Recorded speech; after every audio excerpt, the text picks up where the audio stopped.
And yeah, women could be leaders in halacha, really be able to give halachic answers and support to women has truly changed the world for not just girls and women, for our families. And so I had so much effort at home. I'm so grateful I was able to do so much learning. Basically, 2 seconds walk from my house at my Home. But I want to acknowledge at the same time that the really good trailblazer and it was tremendously corrected there in regard is everything. And so that's just a personal thank you for even talk about what you've done and who you are. Rabbanit Henkin is the founder of Rabbanit Chana, and is a pioneer in redrawing the landscape of Torah leadership and scholarship training. Her vision has guided us for over 30 years, where her legendary, infectious love of Torah inspires generations of students. Together with her husband, noted halachic authority, Rabbi Chanan Henkin, Rabbi Henkin created the unique role of Yosod Halacha, expert in women's health and Jewish law. And I want to wish you a tremendous mazal tov to you and Julie, who is here. Because just last night, we had the graduation of the 13th cohort. And I want to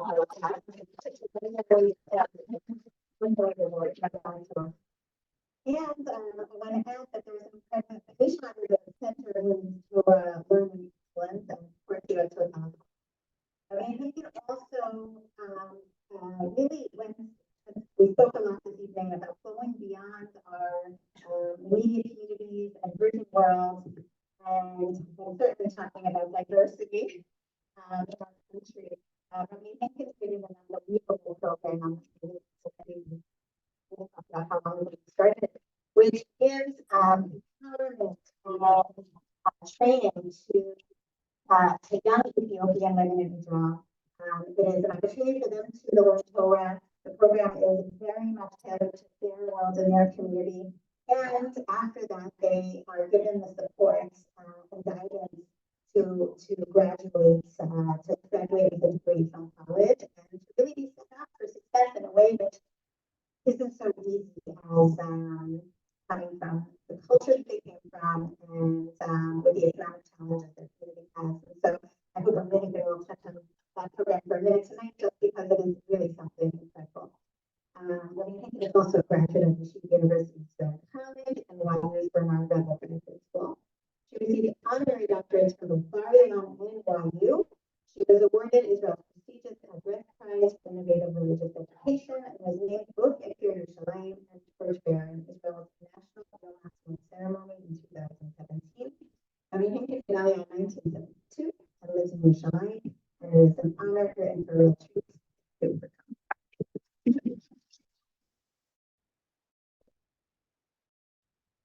Thank you very much, Karen. And thank you very much, Henkin, for agreeing to spend the evening with us. So a bit about the conversation. The conversation, obviously, we're going to talk about the times that we are in, but also from the unique perspective that Rabbanit Henkin is able to provide.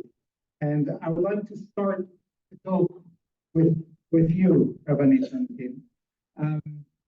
Although it's difficult to refer to you as an Ola because you've been here since before I was born. So you've been in Israel longer than me, and I'm not an Ole.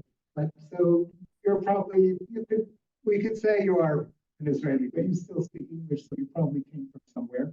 And in order to, I think it is important for the people here to hear about your experience, which was probably in many ways similar to theirs, but in many ways different. You came at a different time when there wasn't such a big community of Olim here in Israel. And not only that there wasn't such a big community, but you chose to go somewhere where there was no community Olim, where you started your life here in Israel. So reflecting back on those days, perhaps you could share your challenges and how you've dealt with them.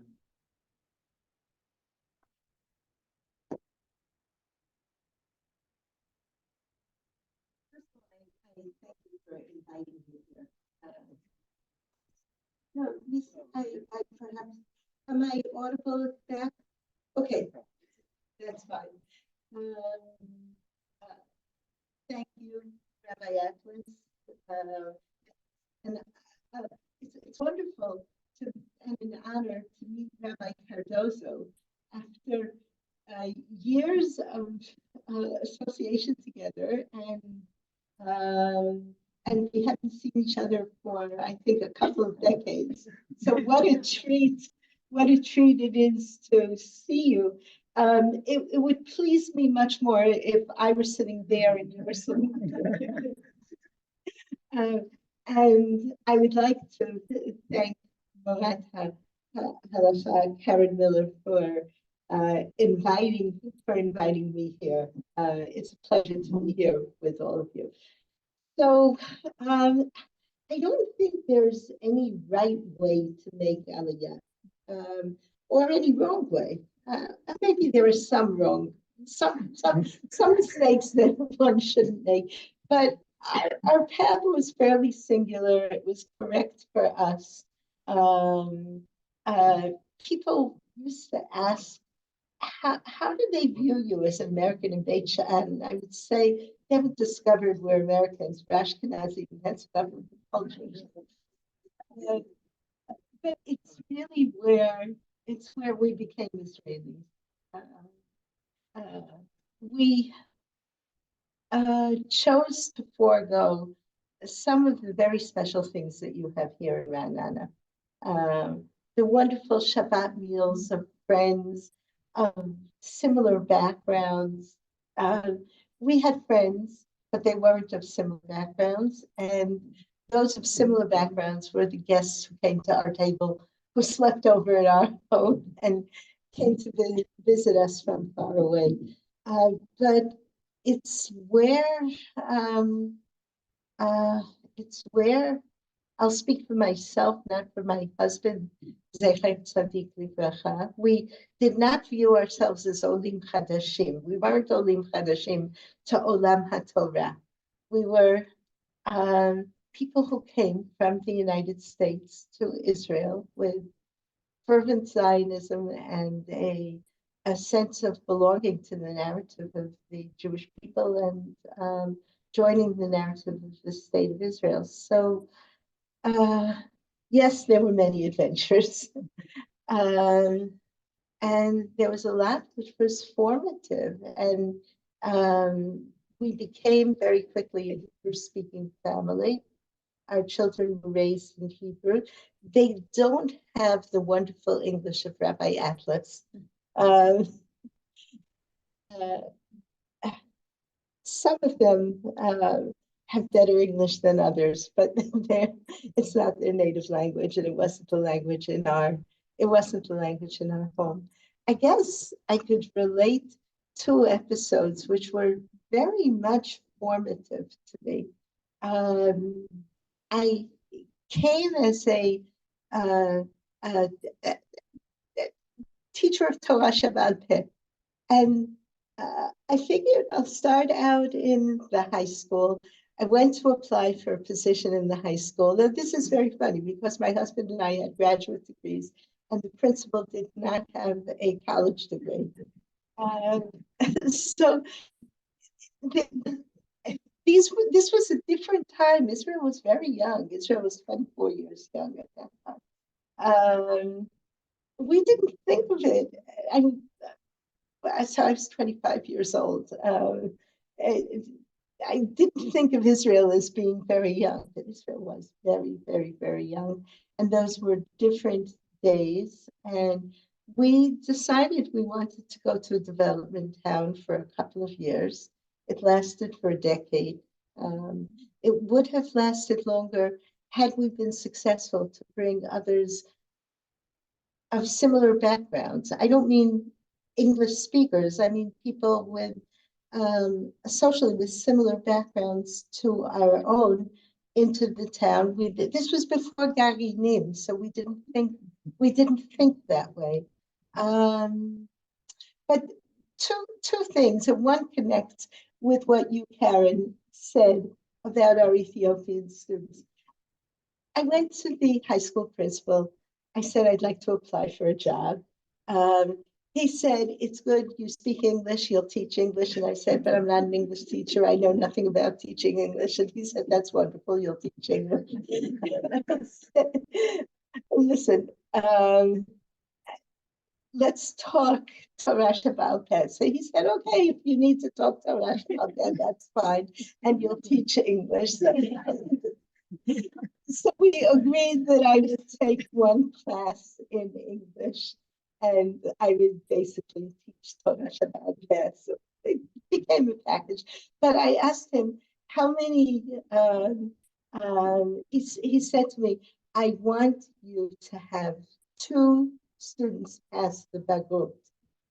And I said, how many are there going to be in my class? And he said, well, there are going to be 30. And I said, you're giving me license to fail 28 kids. And he said, I want you to stay here. So this year, I'm setting the goal at 2. Maybe you'll manage to do 4. But I don't want you to flee at the end of the year. So do as many as you can this year. You know, if it's 2, if it's 4. And next year you'll do more, and the following year you'll do more. And under my breath, I said, Buster, am I going to teach you a lesson this year? And 2 kids didn't pass their backgrounds. I learned that if you believe in people, if you respect people, you can just figure out ways to make it happen. And that was something that I learned in Beit Shan. I learned, I love fresh vegetables. Fresh tomatoes, they're great. So I used to go to the shuk at 5:30 in the morning in order to be able to get home, nurse my baby, and start work at 8 o'clock in the morning. And I was meeting a lot of mothers of the kids in my class. And that's when I would ask the mothers, Shlomo was absent yesterday. Is anything better? Or Michal, I haven't seen her in a while. And I would hear stories which are very similar to the kinds of stories I hear from my Ethiopian students today. And you develop a dialogue with parents. Last week we had an Erev Cholim at Nishmat, and the Ethiopian parents are always we all start out together, but then the Ethiopian parents who need translation are in a separate room. I discovered for the first time women who were illiterate in any language. I always assumed they couldn't speak, they couldn't read and write in Hebrew, and I did not know that they could not read and write. This was it was an incredible eye-opener to me. Their daughters were embarrassed. The mothers must have felt a sympathetic environment, and they confessed, we never learned to read and write. Our parents had us go into the fields. And you think to yourself of how disempowered people are when they see signs. It doesn't matter what the language is, they just don't understand those signs. And they're so proud that the daughters are going to get accepted to college. We're on a program that was going to get them into college. So that was one thing I learned in Beit Shan. The second thing had to do with the mikveh. And it was as follows. I was a nursing mother when we arrived in Beit Shan, a young nursing mother. And I knew where the mikveh was because coming from the United States, we had our Fleshik China, the Fleshik weekday China, and Fleshik Shabbat China, and the same thing for dairy. So we had 4 sets of dishes plus Pesach that we needed to Tovel, so I knew exactly where the mikveh was. The first time I had to go to the mikveh was on Friday night. The building was dark, pitch black. I said to myself, oh, this is a new level of tzniut. Uh, so here I am. I guess I was then about 25 years old, feeling the feeling for the door of the mikveh and with disbelief, what's going on here? I solved my problem the way I solved it, but I asked the first woman on the street, mikveh was set back, what, why is the mikveh closed? And she said, oh, don't you know, the mikveh lady asks everyone to please come Friday early, uh, 1 o'clock, 2 o'clock, so she can get home to prepare Shabbat. And I said to myself, my husband was then area rabbi, but he wasn't rabbi in the town of Beit Shean. He was on the Moetzat Datit of Beit Shean, but he wasn't rabbi in the town. And I said, I don't believe this. There are two rabbis in town. One is Ashkenazi, one is Sephardi. And they're tolerating this. It doesn't bother them. It doesn't. So coming from my American background, and this is the one time that I really think that my American background very much influenced me. I said to myself, okay, bimkom she'en anashim, etc. If no one else is doing it, so you do it. So it's not what I cut out for myself in life, but I went to the Moetzat Datit and I said, you're firing this woman and I will bring you someone whom you're hiring. I had protection because my husband was in the Moetzat Datit. But I said, someone's got to do something about this. So they explained to me that you can't fire her because she has, I had asked them, what's going on here? And they said, you can't fire an Oved. She is, we were a very socialistic country once upon a time. You can't fire her. She has VATEC. She's been doing this for years. And I said to them, okay, reassign her to deliver tea. Is there anyone here who remembers tea wagons? So you're also a Vatika here. I said, reassign her to deliver tea in the Moetzat Datit. We didn't have automatic electric teapots way back when. It took a little while, like 2 or 3 days, but they caved in.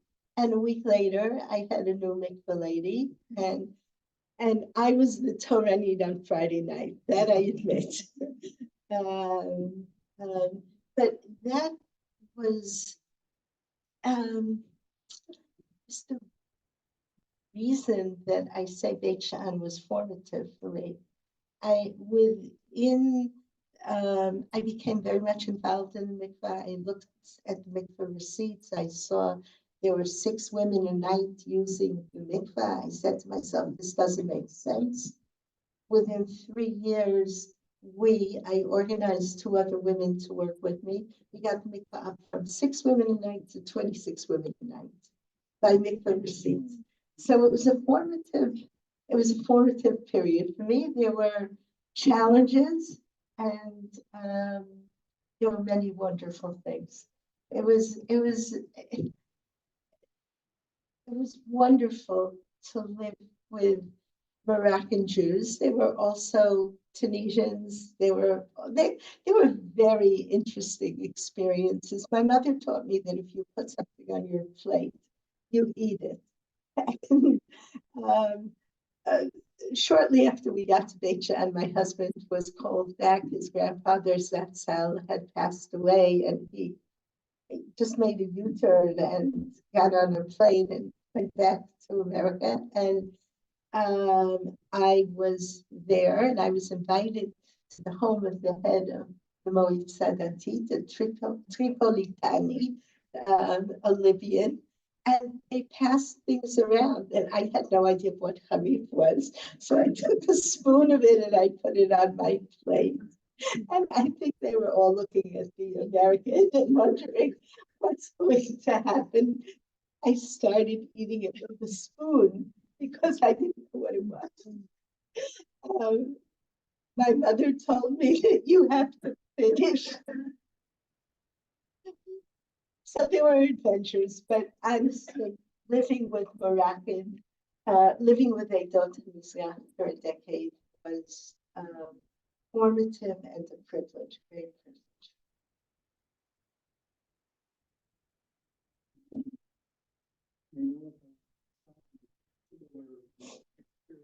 Yeah, Ashkenazi. רגל כרושה, how do you call Oh, it? Shah, Shah. Yes, Shah. anyhow. So you leaving Beit Shan was a great loss for Beit Shan. You single-handedly reformed education and religious services in Beit Shan during the few years. No, but there was a little bit of an impact.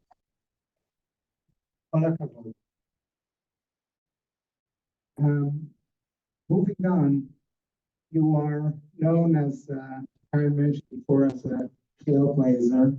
At the same time, you're also seen as the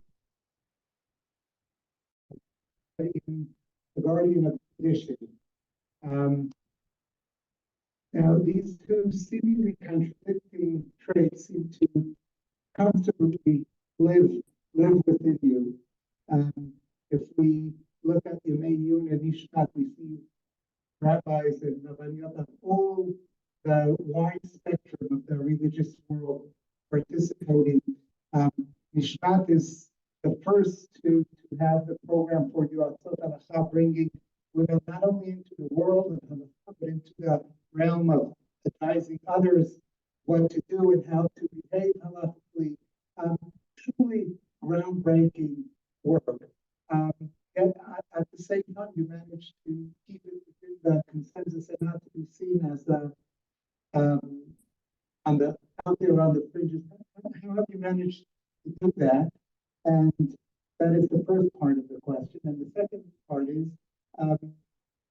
doing that, do you feel that you have to compromise on some fronts in order to achieve this type of consensus?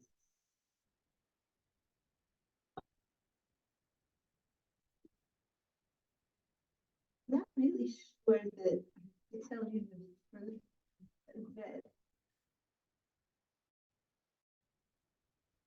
I know exactly how I work.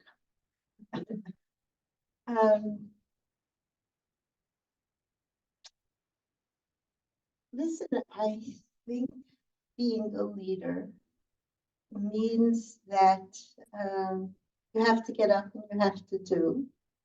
I have my rules for myself of what I respond to and how I respond.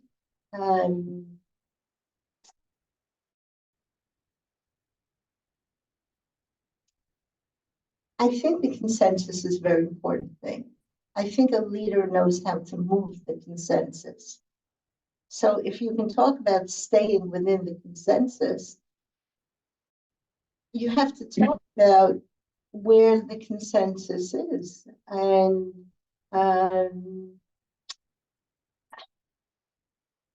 I've had a part in a journey which has moved the consensus. So as long as you move it, you can stay within it.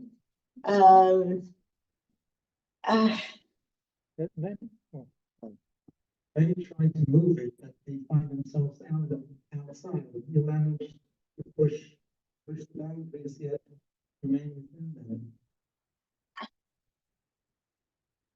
You know, you talked about the question of sacrificing, of compromising a part of your agenda. I think I think somewhat differently. I don't see myself as having sacrificed a part of the agenda. It's not that what I'm looking to do is create gender equality. People have asked me, are you a feminist? Are you an anti-feminist? And my comments has always been, I'm without commenting about what I think about feminism, that's not my agenda. That doesn't mean that I'm negative about the agenda, but my agenda is a Torah agenda. It's an agenda of service. There's a Gemara in Sukkah which talks about Darkei Noam, ways of pleasantness. And the Gemara asks whether you could use oleander. Do you know what harduf is, oleander? It's a, and look anywhere in Israel where there's a stream, and you'll see growing on the banks of it oleander. It's fragrant. Don't bring home leaves for your salad. It's poisonous. It's omnipresent in Israel, which is one of the needs of the Arba Minim on Sukkot. You need to have that which is easily acquired in Israel for your lulav and four species. And Chazal ask, can you use oleander as an anaf eitz avot? Anaf eitz avot, which we say is a myrtle branch, is something which has dense leaves. And oleander has dense leaves. And it's wonderfully fragrant. It's all over Israel. But the problem is that it's not good for, it's not pleasant. It's not good. People are not going to be badly poisoned from it. You don't have to worry about that, but it's not healthy for you. And it is poisonous to animals. And the Gemara says, "D'rachecha darkei noam," the ways of the Torah are ways of pleasantness. And the Torah would not adopt, halacha would not adopt an unpleasant option where there is a pleasant option. We look for darkei noam, and that's been my agenda. When you look at Yoatzot Halacha, I've been able to build, I think, an extremely broad consensus of rabbis who have agreed with me, and not just about Yoatzot Halacha, because of Darkei Noam being an agenda. I haven't gotten up and said, I want this because we need to keep step with the Western world. I do believe, frankly, that we need to keep step with the rest of the world. But that wasn't the message. The message that I came up with is women need this. People are suffering. It doesn't make sense. It's not a Kiddush Hashem in any way to have someone religiously demeaned in, by needing to ask an intimate question of a Talmid Chacham who is a male, and it doesn't serve Darkei Noam. It doesn't help. It's not a good system. And I found that this resonated with a very, very broad class of rabbis. I think, you talk about, you say you're a trailblazer, but you're conservative. And I'm saying, hey, Rabbi Atlas got it. But the point is, how can you manage? If you look at our class of Yoatzot Halacha, the 13th class graduated last night. It was amazing. It was just amazing. And the types of questions that we've been getting during the war are unbelievable. We have a telephone hotline that needed to double its the numbers of Yoatzot who are answering questions, because we were flooded with questions which were heart wrenching questions in many cases. And if you look at both the cut of the community, but also if you look at the Yoatzot Halacha, they're not all cut of one cloth. And I don't think that's bad. They are all Yireot Shamayim. They are all faithful to halakha. They are all learned, extremely learned, and they all have barat ba'inayim. They all love serving people, wish to serve people, wish to make lives better. And I think that's an agenda with which many people can agree and obviously have agreed.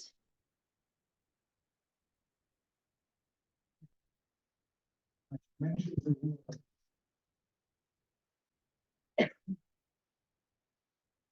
And turning point, events of Iran had a profound impact on our community, as they had on the rest of Israel.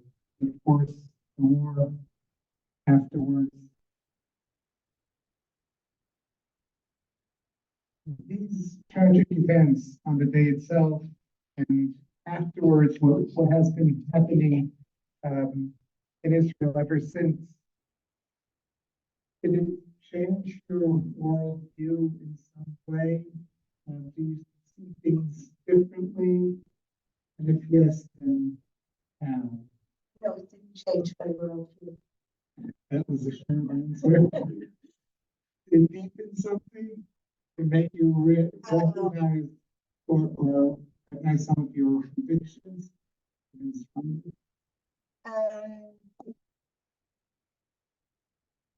did to me what it did to everyone here. We are going through heart-wrenching times. I think everyone here has the experience similar to my own. I don't know whether what you turn on or tune into in the morning to find out what happened at night. I turn on the radio either at 6 a.m. or 7 a.m. and I listen for the two words that I don't want to hear. Yes. And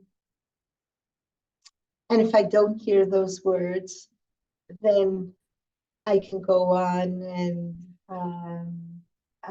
greet the day thankfully and with gratitude to Hashem.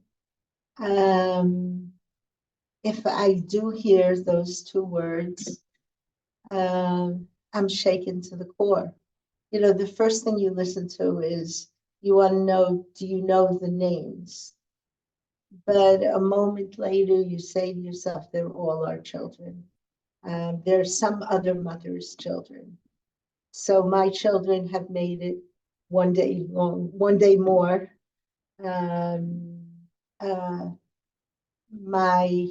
Despite the age of our family, both one of my sons was called up a Simchat Torah morning, and my son-in-law was finally released a week ago, but he was told to be on standby and expect to be called back and Lityatsev within 2 hours. So not to go around without his cell phone. So we all have that experience. But on the other hand, I've gotten a lot of optimism out of what I'm seeing on two different levels. One of them is, we all know we've been through a divisive couple of years. There's nothing parallel to having gone through 5 elections in how many years, and it's all coming out, with different permutations, but it's basically the same thing. The country is divided between two conceptions, and now we look around and you see solidarity, you see so much Mesiut Nefesh on the part of so many people. Datiyim, Chiloniyim, it doesn't matter. um, um, people who are back to our core values of, you know what, we are one family. And that has given me tremendous optimism for the future. And there's something else, which is I've over the past several years, this has been eating up. I've been eating my heart out over over two things. The first is I think the country was straying from its course. I was watching a kind of post-Zionism of um, gaining traction in the country. And I think that this dreadful, savage occurrence has, in some ways, put us back um, um, closer to the Israel that I knew when I made Aliyah. And the um, the second thing is the solidarity. When we made Aliyah, we bought a first car here in Israel. It was a Simca Elif Mea, and it couldn't make it up the road to Yerushalayim. We would inevitably, the radiator would overheat, and we would pull over to the side, and my husband would open the hood, and we would both get out there with a jerry can. We didn't have these things. We'd get out with the jerry can and load up the radiator. One or the other, we would take turns, and within 1 minute, cars would stop for us to see what was the problem and to help out. And it made no difference that my husband wore a kippah and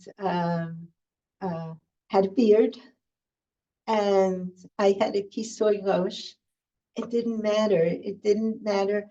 It never occurred to us to think the people who are helping us, are they datiyim or chiloniyim? The same way we look at our family, and you try to be non-judgmental about your family, about your relatives, because they're your relatives. We had Chiloni relatives in North Tel Aviv. That our first home was Tel Aviv in Israel. It took us about a year to decide to go to, a half year to decide to go to Beit She'an. And our relatives were salt of the earth, Chilonim. They didn't have phones, so we just had to drop in. We were very lucky. We got a phone within 9 months.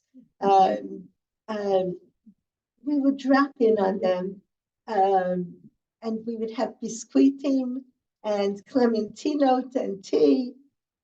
And we never thought of them as chilonim. We thought of them as Yitzchak and Chana.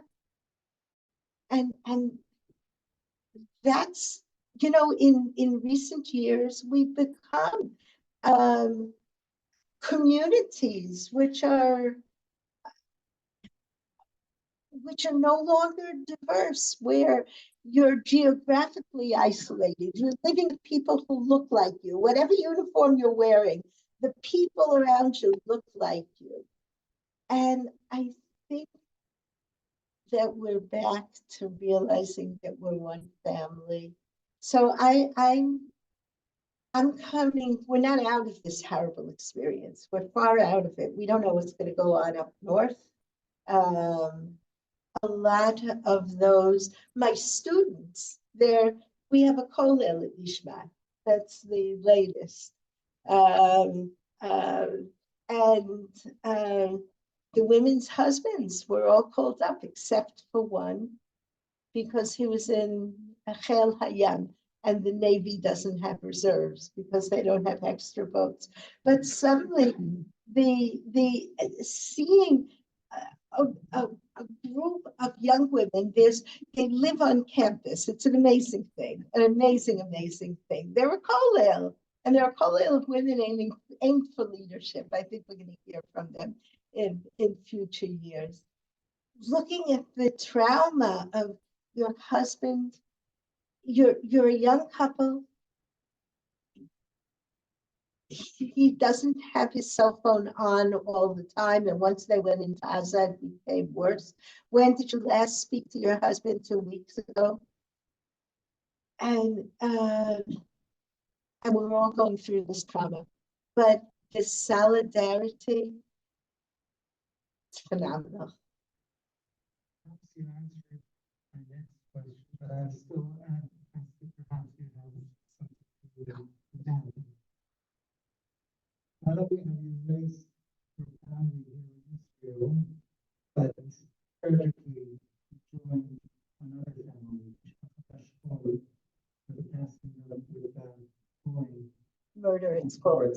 Murder of your son, Malcolm. And my daughter-in-law. And your daughter-in-law, Naama. I remember it happened a short time after I bought the book of Rabbi Chanan Atlas. And I remember how I wrote that book, and I was thinking to myself, oh, this is young Rabbi, he has such a promising future. And what a tragic loss. What message do you have to people of our community who have lost their children now in battle for the sake of honesty?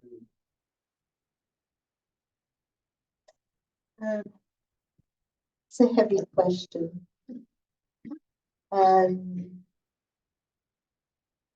Loss is a very personal thing. I can talk to you about how I've dealt with it, but everybody is different. Grief is an overwhelming thing.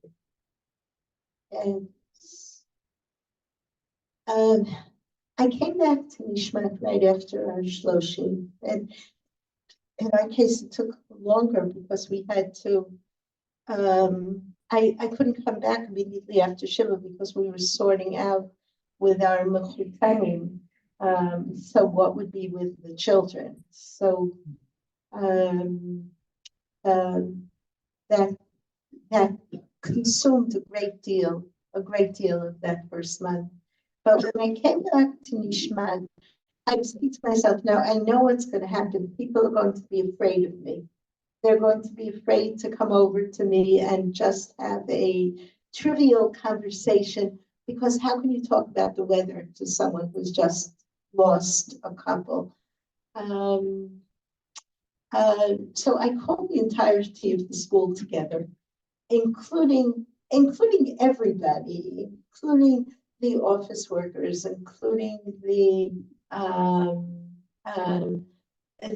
very nice man who was then in charge of cleaning, and just everybody into the Beit Midrash. And I said to them words that I thought needed to be said. I told them, I don't want any of you to be afraid of me. I want you to come over to me.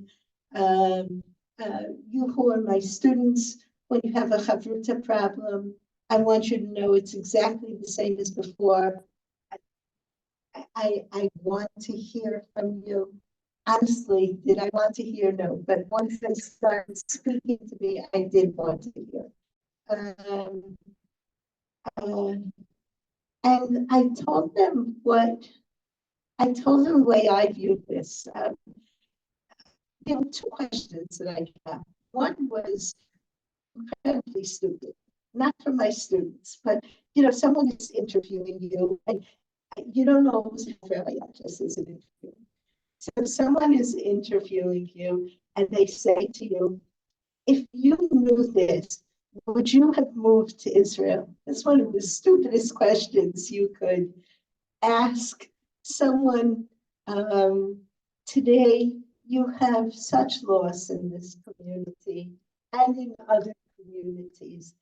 But my answer, repressing my tendency to say, I think that is both a dumb question and also not a very diplomatic question.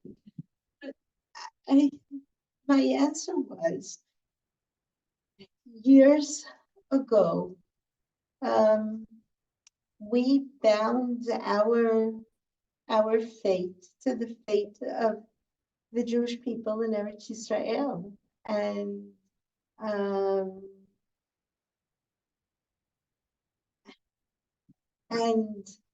that is not a decision that we would have considered changing under any possible circumstance. This is our country. This is the center of the stage of the Jewish people. And being here is a privilege. It's a privilege that we didn't have for 2,000 years. People sometimes ask me, where do you live? Most of the time I tell them in Kiryat Moshe in Yerushalayim. Sometimes I tell them I live in the middle of Zechariah Perichet. That's where it says, Od Yeshu Zekenim Zkenot V'Chavot Yerushalayim. And now I'm skipping a little.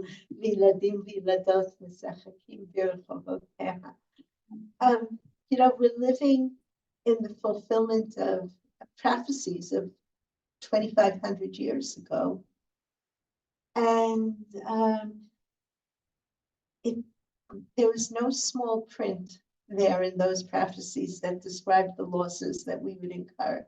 They describe the privileges that we've been given, and for 2,000 years, Jews were given these privileges. I never thought that God is an ATM machine, that, you just put in the card and you take out what you are. He gives us opportunities, he gives us responsibilities, he gives us mitzvot.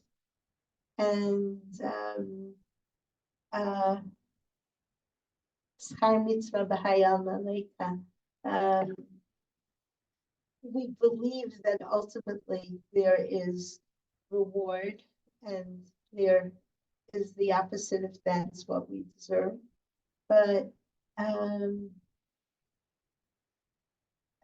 we're given a task in this world, and I would not presume to tell any other family how it should deal with the devastation that falls upon you when you lose children. I don't know any parent who would readily exchange places with the child who was murdered. I certainly would. Anytime my son was 31 and my daughter-in-law was 30. So anytime someone, I see people who live into their 80s and beyond, you think to yourself of what was taken from your child, what your child could have done on this earth, and the pain is crushing. For me, and this is what I told my students on that day, my students in the Nishma community, is that this hasn't shaken my faith. That was the second question that I got, and that was already an okay question. Not, if you knew this, would you have made Aliyah? But has this shaken your faith? And no, it hasn't shaken my faith, because I never thought that God was the candy man in shul.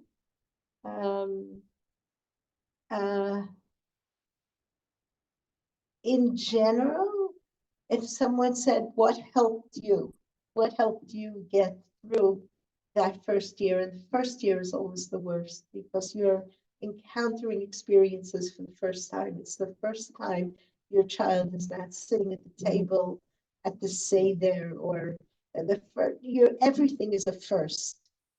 And I think many of us had the same experience that you go to sleep.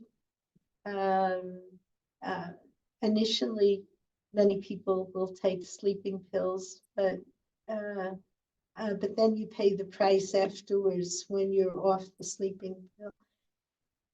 You go to sleep and you get a couple of hours sleep, and it's now 2 a.m. and you wake up, or 3 a.m. and you wake up, and the crushing reality descends on you, and you can't stay in bed. You jump out of bed.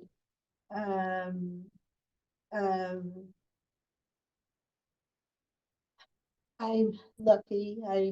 I'm privileged to still be working on what I believe in. Writing, this part of my life has a portion of it devoted to writing and editing tshuvot. It's a family hazard in our family, and I couldn't stay in bed. You jump up and you get out of bed and you do something. What do? Maybe you go take a shower, because water is sometimes a calming thing. Or maybe you start running, you go out and you run, you go out and you take a walk. I can tell someone what I did that helped me at those times, but ultimately, getting through that first year means that a lot of people are there helping you. Our grandchildren became a focus in our life, a treasure that we needed that I still need to ensure the heritage of their parents. But thank you. Thank you. Before asking the last question, mentioned valuing your faith. Looking around here, I see members that made Aliyah not too long ago. And at the beginning of the war, I had a conversation with someone who was worried. The children of that person happened to be young. And he said, well, I have no children in the army. We just arrived from Israel. And being here is dangerous. They were shooting me. You remember at the very beginning of the war. My children are scared. They don't even speak the language. The schools are shut. What's the point of us staying here? Perhaps I should leave the Chutz La'aretz. And I said, you can't really use people. You made your decision. This is for home. It's not only a decision. This is our faith. You don't cut yourself off. But he said, but I understand that. But at what point comes a point where you say, I have to look after my family? And he said, at no point. And he said, I get you. I get you.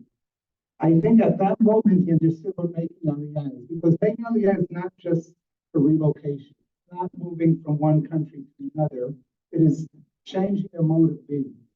I think in Chutz La'aretz, in many sense, in a great sense, even though we lived there as a nation, but it was each person to itself, because at the end of the day, we don't run our lives there. We don't have and if there is trouble, then each person to themselves. But here in Israel, we live as a people, as a Am, and that's why what you said made so much really resonated in my mind. But you said something else. You said something at the opening and something at the end.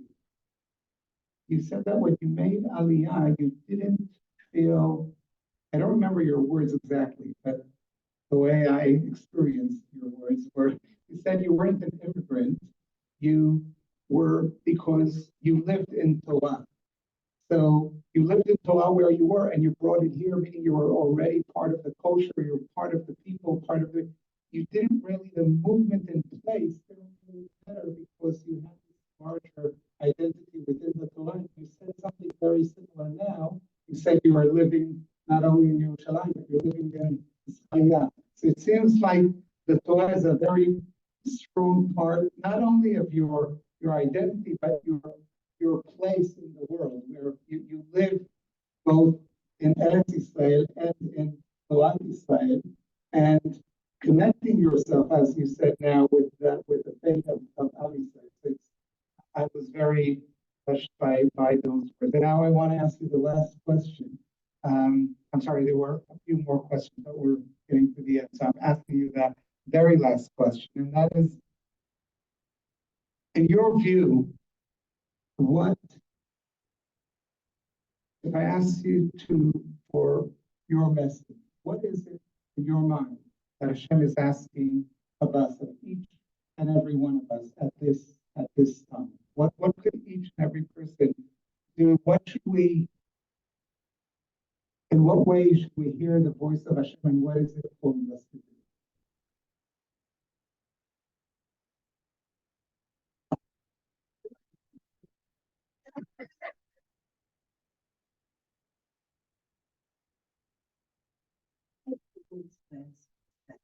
On an individual level, you have the famous pasuk in Micha,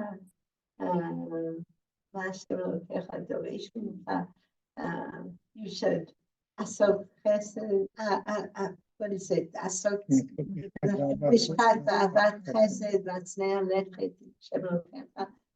You should live righteously. You should. It's defined in terms of interpersonal relationships. Micha is not saying you should daven 3 times a day. I'm not saying you should not, God forbid, but he's talking about how we behave with each other, and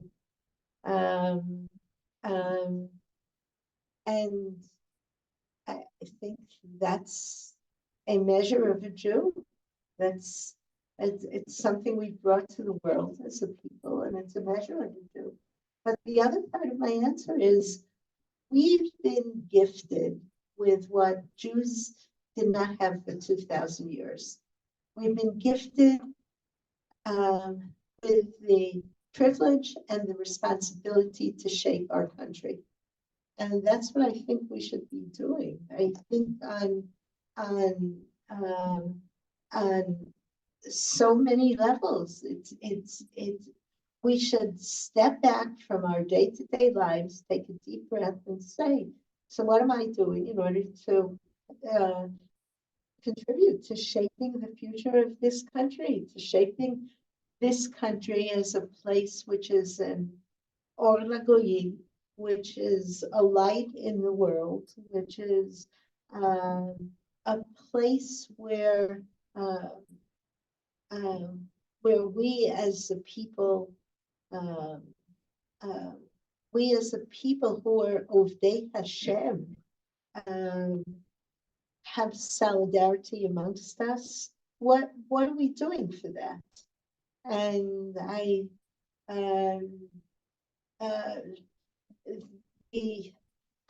am not diminishing the importance of religious acts, of ritual acts. I'm not saying that. But what I am saying is that what we find the Nevi'im stressing is the way we treat each other, the kind of society that we have, the goodness of our hearts, the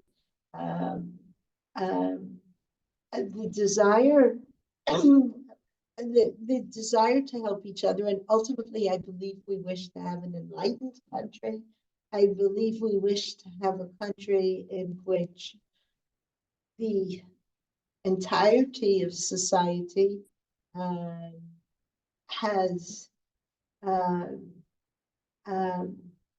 benefits and also has responsibilities. We're living at a time which is very difficult for us. We're in a war.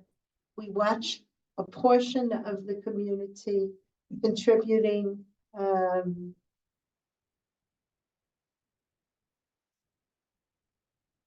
lives. And it's not a broad enough swath of the country. We don't have enough soldiers. We need to deal with this problem. On the other hand, we need to understand that that portion which doesn't serve has concerns. We need to find ways in which we can meet our security needs and at the same time not endanger people's religious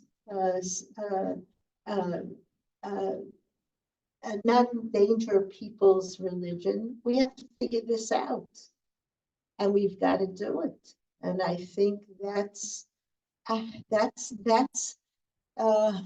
challenge, but it's also our privilege. You know, we received the Torah when Vayichan Sham Yisrael Neged Tahar K'ish Echad B'Lev Echad is what Chazal say. Well, we are not B'Lev Echad, and we should be working towards being B'Lev Echad. You can have different views.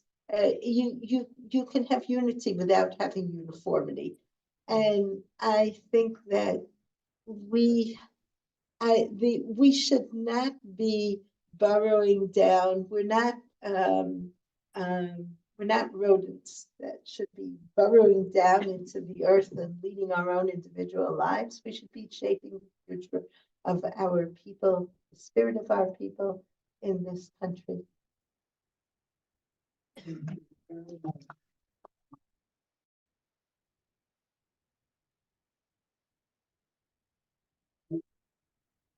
you very much for being here with us. And I want to just Oh wait, one moment. I have a job here that I was told to do, and that's to issue an invitation. So I wish to issue I wish to issue an invitation. I'm leaving these here. There's a wonderful, wonderful, wonderful summer program for women of all ages, all backgrounds at Nishmat in Yerushalayim. You can come for a week, women. You can come for a week, you can come for a day, you can come for the entirety of the 3-week program. It's here. And if you as a community want to spend the day in Yerushalayim and one works on learning Torah into the day, we'd be delighted to host you.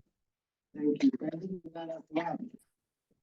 I'd like to just end by saying that we all pray for one of our soldiers in the Army and for the safe return of all the Tafisim, and amongst them relatives of members of ours, Alon ben Edith, Omer Maxim ben Ona Esther, Amit Esther Batilana, all of them and their friends. Come back.